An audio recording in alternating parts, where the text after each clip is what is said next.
deficiência visual, assim como na surdez e na deficiência auditiva, também existe o cego e o deficiente visual. A deficiência visual é uma condição que envolve uma redução significativa da capacidade da visão, não sendo corrigível com o uso de óculos, tá? Lentes de contato, medicamentos ou cirurgia. Ele pode variar de uma baixa visão à cegueira total, afetando a percepção de luz, de forma de cores e de detalhes visuais, certo? Vamos falar um pouquinho agora sobre baixa visão.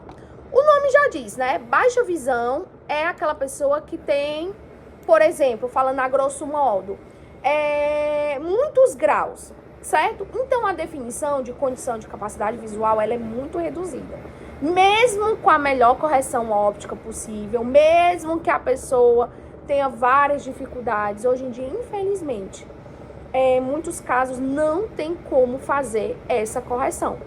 Porque a baixa visão, ela pode vir, também pode ocasionar uma cegueira total, certo? Então, a pessoa pode ter dificuldades em realizar tarefas visuais, mas ainda possui alguma percepção visual. Por que muitas vezes isso não é corrigido? Porque a pessoa já tem algum comprometimento, certo? Da retina, algum comprometimento do globo ocular, alguma, por exemplo, retinopatia. Então, alguns casos não se pode fazer, porque pode ser que a pessoa com baixa visão faça uma cirurgia e piore o quadro. Então, ao invés de melhorar, vai piorar. Então, infelizmente, não é recomendado. A acuidade visual, geralmente, é entre 20% e 70%, tá? E por exemplo, entre 20%, o melhor olho com a melhor correção possível, ele vai até 200%. Então, pode ser que essa pessoa já esteja no 20 e aí pode ser que ela venha evoluir, tá? Então, essa baixa visão, ela também está na lei, certo? De deficiências. Também ela está na nossa LDB, também está em vários movimentos de inclusão, tá certo? Então, a baixa visão, ela tem 2 parâmetros, certo? De adaptação, de atividade, de prova, quer seja o quê. Por exemplo, existe a fonte 18 e a fonte 24. Mas isso é o que está dizendo nos parâmetros, tá certo? Mas pode ser que essa deficiência visual, essa baixa visão já seja mais alta e você precisa, sim, ampliar essa fonte para muito mais do que isso e não tem nenhum problema, tá certo? O que nós precisamos fazer é justamente incluir este aluno em sala de aula e para que ele possa realmente desenvolver o seu aprendizado. A cegueira é uma perda total ou quase total. Olha aí a diferença do quase total. Por que quase total?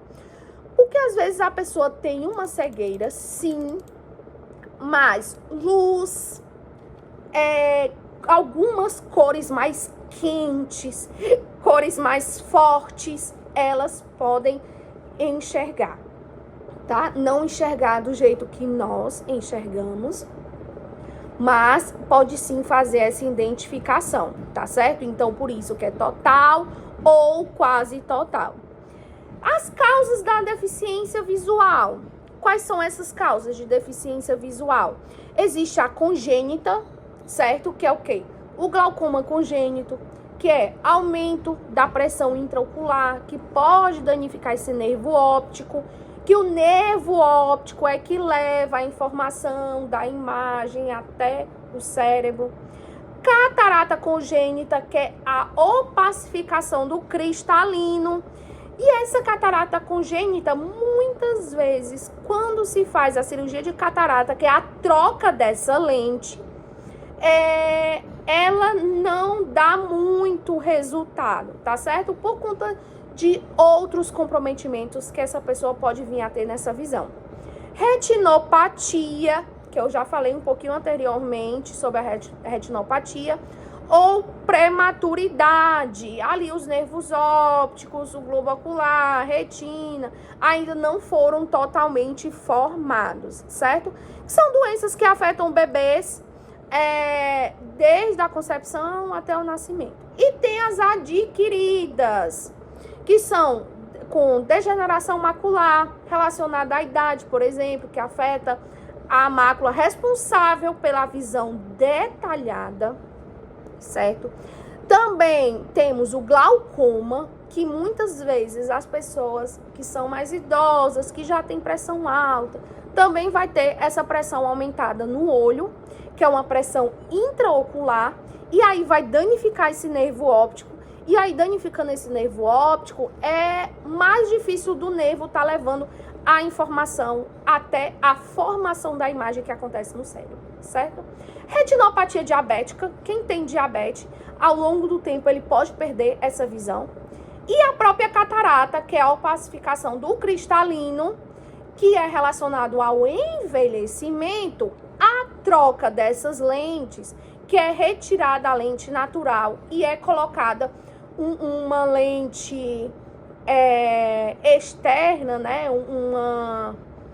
Esse tipo de lente, ele é muito eficaz, certo? Para quem não tem mais nenhum problema na sua córnea, na sua retina, certo? Então, ele é muito eficaz. A troca desse cristalino, ele resolve muito bem. Como é que você pode saber se um idoso ele tem catarata? Quando no olho dele, na íris do olho, vai começando a ficar opaco, vai começando a ficar mais cinza. Então, quando fica opaco, mais cinza, então geralmente você já consegue identificar esse idoso com catarata, certo? E os impactos da deficiência visual, quais são? Principalmente na educação. Adaptações necessárias, uso de materiais em braille, livros áudio, tecnologia assistiva e outros recursos adaptados. E o apoio educacional, que é imprescindível. Professores especializados, sala de recursos multifuncionais, apoio de profissionais como terapeuta ocupacional, psicólogos.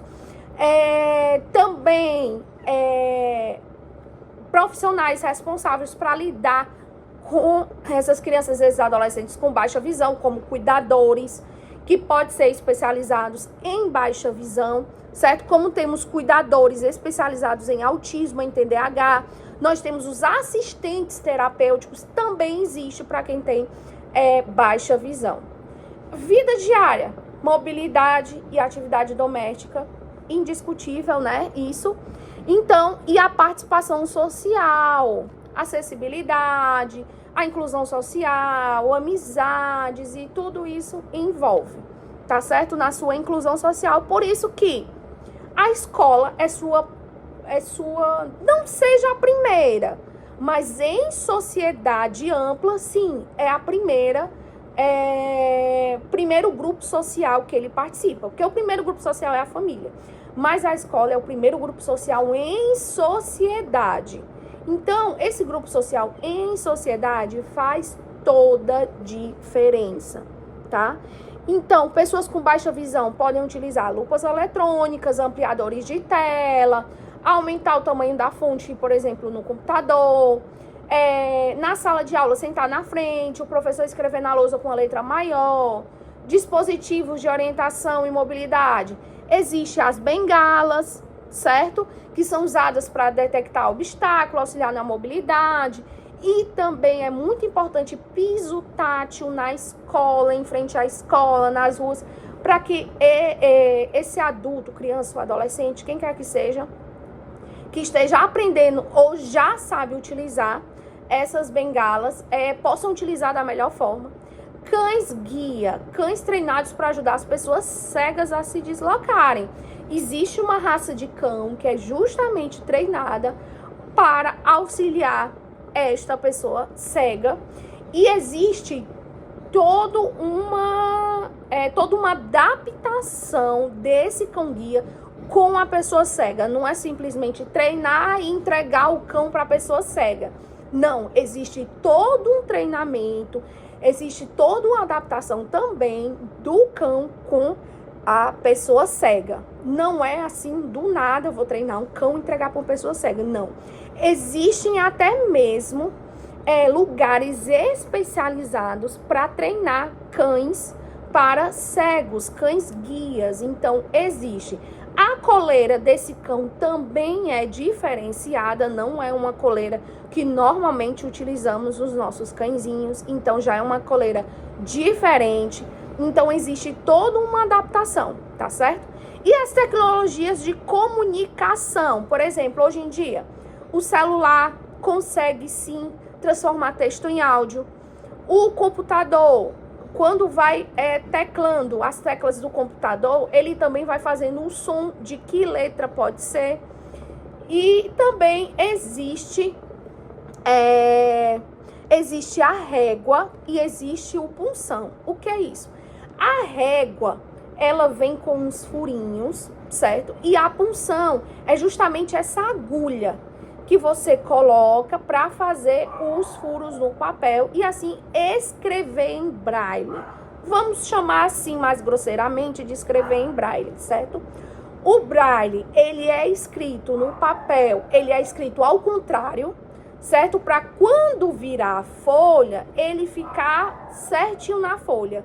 Então, a régua e o punção fica na parte de trás da folha e a pessoa escreve de trás para frente, certo? De trás para frente, assim como no hebraico, que as pessoas escreviam de trás para frente, até hoje, né?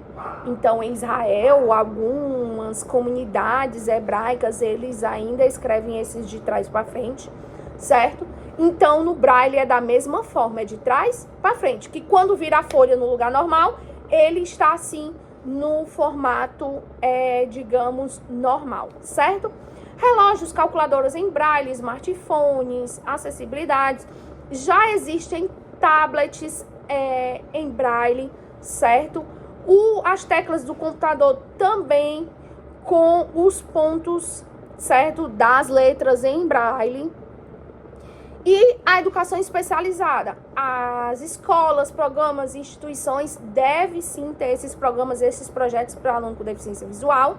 E a formação de educadores, tá? E aí, na reabilitação visual dessa pessoa, existe sim esses programas de reabilitação, que é essa questão da adaptação do cão-guia à pessoa cega, adaptação da bengala para essa pessoa cega, principalmente quando a pessoa perdeu essa visão. Aí sim tem todo esse processo de adaptação, um suporte psicossocial e uma reabilitação, tá? E existe um outro, digamos, uma outra deficiência que une a surdez com a cegueira, que é o surdo cego. Existe sim um surdo cego. E aí, como trabalhar com esse surdo cego? Também pode ser trabalhado o braille, certo? Para escrita. Como também pode trabalhar Libras tátil. Nós tivemos a aula sobre língua brasileira de sinais, mas existe também a Libras tátil. O que é? O surdo cego coloca a sua mão assim espalmada, certo? E a pessoa, ela vai fazer os sinais da Libras na mão da pessoa, certo? Então, ela vai fazer os sinais na mão e a pessoa vai conseguir identificar o que o outro quer falar. Então, existe sim essa possibilidade de uma pessoa nascer surdo, cega, mas também existe, hoje em dia, todas as formas dessa pessoa conseguir se comunicar, tá certo? Então, é isso que eu queria falar para vocês nessa aula. Então, até mais. Tchau!